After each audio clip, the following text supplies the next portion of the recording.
د عباس ستانکزي هغه خبرې چې د خلکو د خندا شولې. عباس ستانکزي څه ویلي دي؟ ملګرو که غواړئ پوه شئ ویډیو تر اخره وګورئ او زموږ سوله ټي وي چینل هم سبسکرایب کړئ. عباس ستانکزی امریکا دې بیرته افغانستان ته راشي. 20 کاله یې ورسره جګړه ځکه وکړه چې امریکا دې هیواد ته راغلې وه، خو چې څو میاشتې لا وتلې نه دي بیرته یې راغواړي.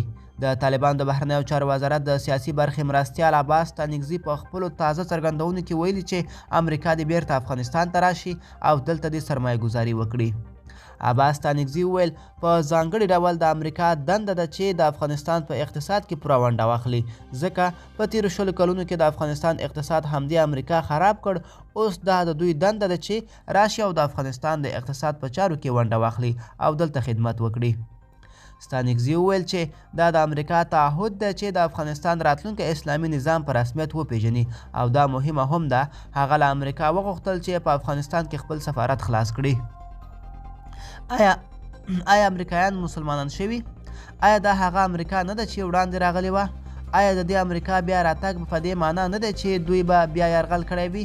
لږونه افغانان په تیرو 20 کلونو کې په درتیغ لاندې تیر شول چې د امریکا غلامي کوي او تاسو امریکا دلته ساتلې. خو اوس عباس ستانکزي چې د تیر 20 کلن جهاد مخکښه جهادي څیره هم د امریکا ته غیږ پرانیستله او ورته بیا د راتګ بلنه ورکړې ده. طالبان غواړي چې هم هسې یو ځل د امریکا رضایت ترلاسه کړي.